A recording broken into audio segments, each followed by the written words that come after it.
experts.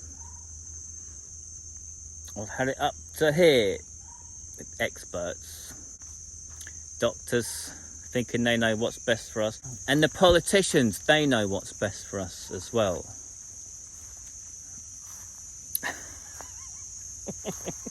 That's a whole other rant. I don't think I'll go to that one today. Maybe in the future. I'll treat you in the future to politics stuff. It's tempting though with all the elections that are going on, but right, everything's nicely tidied up, including my wife. Dogs and cats are staying here. And there will be no fighting, no biting, no mucking about. Got quite a lot to do in town today.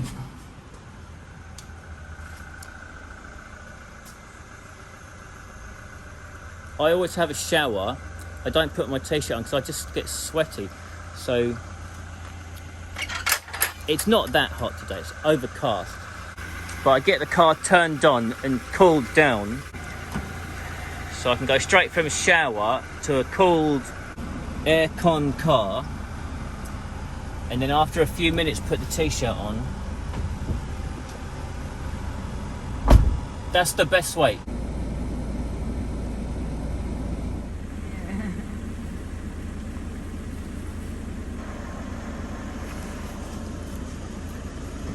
Pen, you're not allowed to walk on that. Done.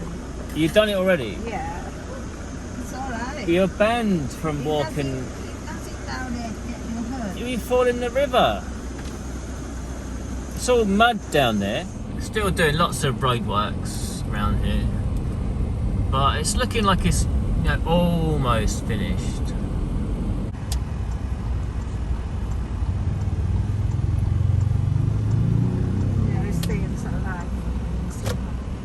Someone leave the four dogs need to be neutered.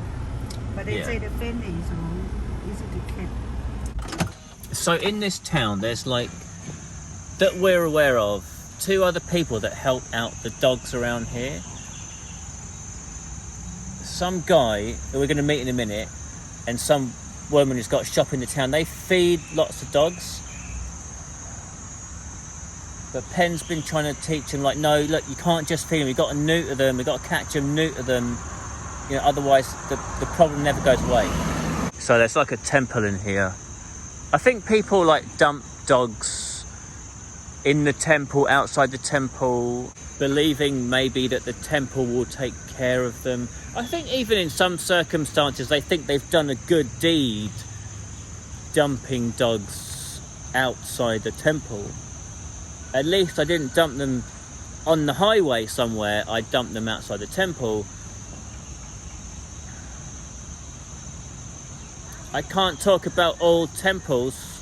I don't know, but from our experience with the cats and what happened with the other temple before, you can't trust that a temple's going to do a good job to take care of animals that get dumped inside or outside. A lot of the cats on our farm, I think, came from this temple because they weren't doing it. But Penn got them out of here as well. So, yeah. So is that right, that some of the cats we've got at the farm came from this temple here? Temple. And why did you take them out of there? Because they put all the same cage with the unwell dog, one-wheel cat, but they got disease, so they make sure they're all dead. I see. So it might be these dogs here. We're not exactly sure which ones it is. Penn's just finding out, and she's seeing how easy or how difficult they are to catch.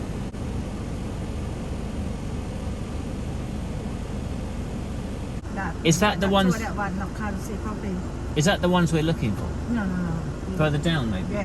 Right. So apparently these dogs are done already. But when the soy dog people neuter the dogs, they put a hole in their ear to mark them as having been done. Yeah, that cliff up there is all overhanging this temple. It's not quite, but it's almost above us. I couldn't live under this. It made me feel too nervous.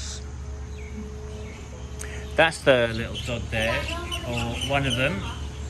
So we've located and identified, and yeah, it's very friendly. won't run away. So that dog's friendly, easy to sort out tomorrow. They're saying the other one's like disappeared. They haven't seen it since like 2 days ago or something. The temple here is like built under these overhanging cliffs. The video doesn't really show quite how overhanging they are. But you can see there's big bits of rock like hanging off there, and this thing here is like an enormous piece of rock. That's like, I mean, it's almost as big as a bus, like just hanging in midair, right above the building. I don't like this road because it goes like under the cliffs. It'll fall down one day.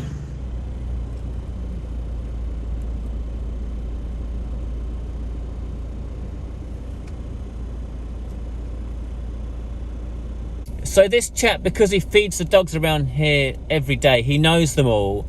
So when there's a new dog, he's aware of it. So he's told Pen there's 4 new dogs, and Pen is now photographing them so she can send the photos of the new dogs to the soy dog people, so when they come tomorrow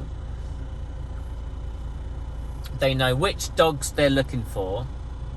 So Pen's sort of testing them, seeing how close to them they can get, because if they can't get them easy, then they've got to bring cages, set up a trap or something, or use like the blow dart.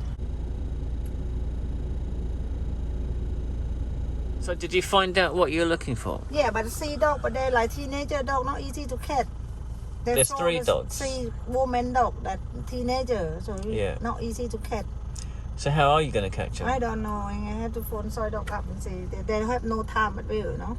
Can't they bring the blow dart thing? They do, but where they are, when they become, maybe they're not here. Yeah. They're with puppy easier. Yeah, I see. That's why I say soon you see puppy and mother quick, you know. Mm. What's that you got? Matcha espresso. Matcha espresso. Yeah. So down the bottom's matcha, and up the top is coffee No sugar, right? with no sugar. Oh, Yeah, it's interesting. It is nice and cold, interesting flavour. But always in this cafe.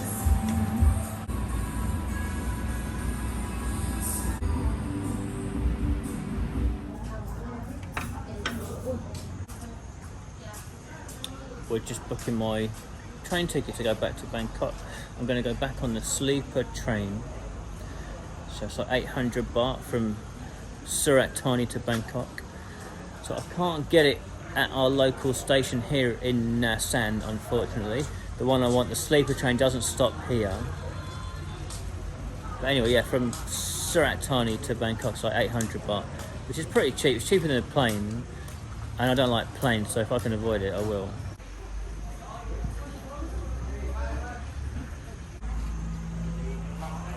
So it looks like here they've got like the old style, I don't know what you call them, are they called switches?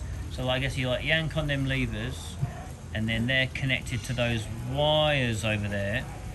Yeah, it looks like they've got a big sort of system of wires. So they run across the track there and then all the way up along the back there. If I zoom in, you can see all the little wires like running along the side of the track. So I guess them switches like pull on them wires and pull something at the other end. All very interesting. The train station here is really convenient because it's just like in the main town centre. Like that's all the main market there. So they're setting up the market now. Every day, 1 o'clock, they set all this up. Getting all the dinners ready for everyone. We can't drive out for a minute because they're knocking this building down over there.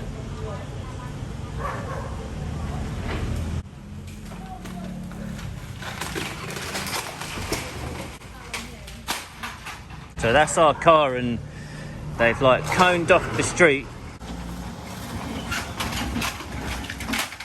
Okay, good doggy, no biting. I don't smell that interesting, I'm sure.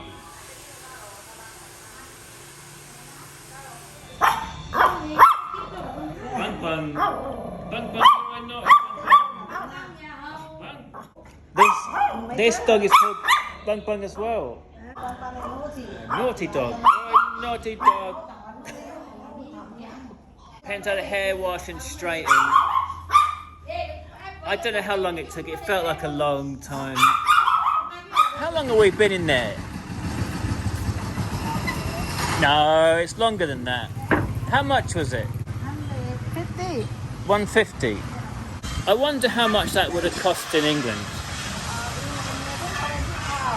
You reckon 20 quid? At least. This cat has got like a infection, so we just picked up some antibiotics for it. We think it got maybe bit by another cat there, so it's got like a bit of a swollen leg. When this cat first came, it was all like mangy, it had no fur. Pen's been sort of nursing it back to health generally anyway. I'm carrying on with the watering now. Got 6 more sections to do.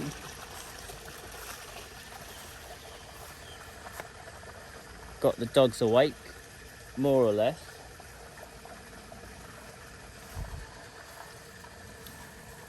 Over lunch we were talking about what should we do over the next few days before I go back to England.